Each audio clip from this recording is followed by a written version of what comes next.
Let's take a look at this code. If we were just starting out with network programming in Rust, this might be one of our first programs to try. A simple client and server connection that sends a ping. Well, on the server side, we bind to a port on our local machine and listen for incoming connections. Once we get an incoming connection, which we iterate over here, we will then call handle connection on it and hand over the stream. In here, we quickly print that we have a new client that is connected. We set up a buffer of 1 kilobyte in size, and then try to read from the TCP stream that we get, which is our connection to the client or from the client, and we will get back the number of read bytes here. If this was 0, then this is an indication that the client somehow disconnected, so we will break our efforts. Otherwise, we could, for debugging reasons, just print out the number of read bytes and the contents that we have here. And because this should be very simple, we will just be sending UTF-8 characters here. I mean, hey, it's your first networking app, so there's no need for proper error handling just yet. The client side, of course, is much simpler than the server side. We just connect to the exact port that our server is running on, write a ping to our stream, and we're done already. Looks simple, works perfectly, right? Well, let's run the server in our left side of the terminal, run the client in the right side, and see what's happening. And in fact, we get the TCP server listening on our port 12345. Then our client connects. It sends us 4 bytes, which is ping, and then disconnects. So everything's right, everything's running. But not so fast. Let's do one thing. Let us send a second ping before the client shuts down. Again, run the server here and run the client. Now this is unexpected. Instead of getting 2 individual messages, which corresponds to our 2 writes, we instead get a single ping on the server side. That's definitely not what we expected, and probably not what you intended either. So, what's going on here? Well, there's definitely some fundamental flaw in how we're handling data over TCP. And in fact, I would say this is the most common pitfall when working on TCP streams. But, and this is important, it is also a great opportunity to learn. Because once you understand why this happens, you will definitely have a solid grasp on how TCP works under the hood, and why we call it a stream in the first place. In the end, it all comes down to clever optimizations that make modern networking fast and reliable. So, let's break it down. These days, it feels like the internet just works. Online games run smoothly, video calls happen in real time, and transferring gigabytes of data is actually not a big deal. But underneath all that, well, the hardware we rely on is actually pretty unreliable. Cables get cut, routers fail, satellites drift out of sync, entire nodes can go down at a time. And no matter how good we make the hardware, in the end, it's software that has to clean up the mess. It's the protocols, the retries, the buffering that keep everything feeling smooth. So how do we deal with all this unreliability? This is exactly where TCP comes in, the Transmission Control Protocol. It's part of the TCP IP model, the set of layered protocols that power the internet, and it sits just above IP, handling how data actually gets delivered. And TCP brings a lot to the table. It makes sure that the data actually arrives and asks for confirmation. If something gets lost, it automatically resends it. It puts everything back in the correct order, even if it arrives out of sequence, and it includes checks to detect errors in transmission. In short, TCP turns a chaotic and unreliable network into something that we can actually build applications on. But here's the twist, and this might surprise you, that TCP does not know what a message is. Like, seriously? With all the great features, reliable delivery, ordering, error checking, you'd think that they would have thrown in message boundaries, right? But nope. You can send 2 pings and TCP will happily mash them together into a single ping. It doesn't care. It's just shoveling bytes from one end to the other. Well, of course, there are solid reasons for this. Let's start with the first one, segmentation. When you send a large chunk of data, it has to be split into smaller pieces, called segments in TCP. Why? Well, because the underlying network, specifically the IP layer, can't handle massive payloads. Most networks impose a limit of around 1,500 bytes per packet, known as the MTU, the maximum transmission unit. So even if you wanted to send one big blob, TCP is forced to break it apart. And actually that is a good thing. Segmentation helps with congestion control and keeps the network from being overwhelmed. Okay, so segmentation. We get why it's needed, but how does it actually cause problems? Well, nothing in life is free, and that includes TCP's reliability. To give us all those fancy guarantees of ordering, retransmission, and error detection, every single segment needs a chunk of metadata.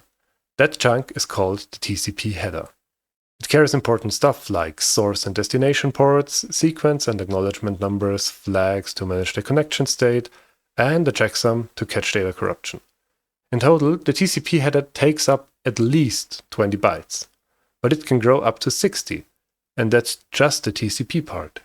Add 20 bytes for the IP header, plus 14 more for the Ethernet frame, well, that's over 50 bytes of overhead per segment. And now think about sending a tiny 4-byte message like ping. You're sending 4 bytes of useful data, wrapped in a more than 10 times that amount of protocol baggage. That's like mailing a post-it note in a refrigerator box. Efficient? Well, not exactly. So what we saw in our example, 2 messages getting merged, is really just one way that things can go wrong. The OS is actually allowed to split or combine data however it wants. So instead of ping and ping, we could have ended up with something like pin and jping. And if you send along a message, it might arrive as really low and ng message, split in the middle. TCP doesn't care about message boundaries at all. And in some cases, that's perfectly fine. For example, when streaming a movie or transferring a large file, where the byte stream is all we care about. But sometimes we do care about the boundaries. We want to send individual messages and know exactly where one ends and the next one begins. One of the simplest and most common ways to solve that is by adding a delimiter at the end of each message. A new line character \n often works great for text-based communication. With that in place, the receiver can reconstruct the original messages, no matter if multiple were combined into one segment or a single one got split across several reads. Of course, this requires a little parsing logic and that's a tiny bit of overhead, but it's usually worth it. But there are other ways too. You could agree on a fixed length for every message. That makes parsing super easy. Just read that number of bytes each time. But it can waste space if your messages vary in size. Another approach is prefixing each message with its length. For example, 1 byte for the length followed by that many bytes of data. Parsing becomes a simple 2-step process then. For more complex needs, you can use self-describing formats like JSON or protobuf. For example, in JSON, the structure itself tells you where the message ends, once you find the matching closing brace. So to conclude, whatever method you use, the key point is this: message framing is your responsibility. TCP gives you a reliable stream of bytes, but it's up to your application protocol to decide where one message ends and the next one begins. Alright, so let's wrap up the theory part and then go back to our code to fix that ping-ping situation. At the heart of it all lies one simple fact: networks are limited. Because of that, any data we send needs to be broken into smaller chunks, so segmented, before it's transmitted. And on top of that, networks are also unreliable. Data can arrive out of order, get corrupted, or vanish completely along the way. That's why TCP adds metadata to every segment, like sequence numbers, checksums, and acknowledgements, to make sure the data gets through reliably in the right order. But all of that extra information makes sending small segments really inefficient, so the operating system steps in and buffers our data before it sends it, trying to combine smaller writes into larger chunks to reduce the overhead. And this is exactly where the issue comes in. Buffering can merge your messages and segmentation can split them up. Either way, you can't rely on one write on the sender's side, turning into one read on the receiver's side. And that's why we need message framing. It is our responsibility to define clear boundaries so the receiver knows how to put the pieces back together. The client has the easy job here, simply adding a \n to every message and done. It's the server side that has to do the heavy lifting, of course. The idea is that we always read up to a maximum of 1 kilobyte of data from the operating system's TCP read buffer into our Rust application buffer whenever data is present. Then we want to parse it into individual messages separated by the new line character. To do this, we first create a vector called leftover, in which we intend to store what we read from the operating system's read buffer. I chose this name because it indicates that there might be some bytes left over from the previous round of parsing. This can happen if a message was not fully received yet, i.e. there is some data inside but no new line character yet. Next up is parsing. We try to find the delimiter character in the leftover vector. I do this by using the position method, which returns an option. If we find the delimiter, we drain the contents including the delimiter,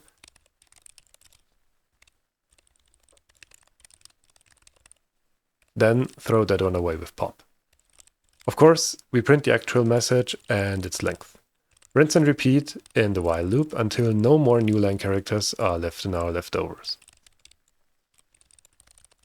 Then the whole procedure repeats, starting with a read from the OS buffer until the connection gets closed down. When we now run this modified code, we can see that the server, due to its ability to parse individual messages, can distinguish between the first and the second ping. And while this manual implementation nicely demonstrates the ins and outs of message framing and parsing, there is a way more rusty solution to this problem, using a BufReader.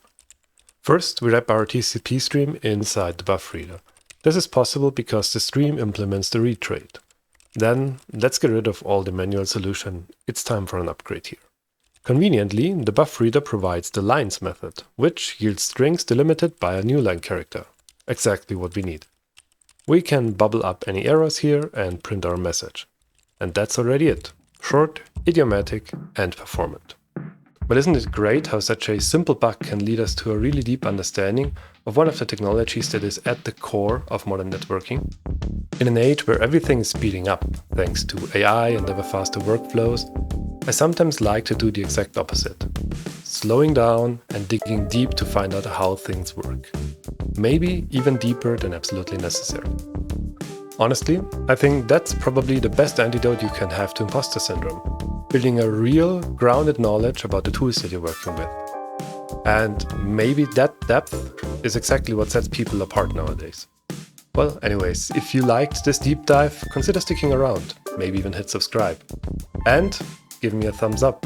It costs you nothing, but it helps get this content out in front of people who also care about the why and not just the how. Thank you for watching, and I'll see you next time with Green Tea Coding.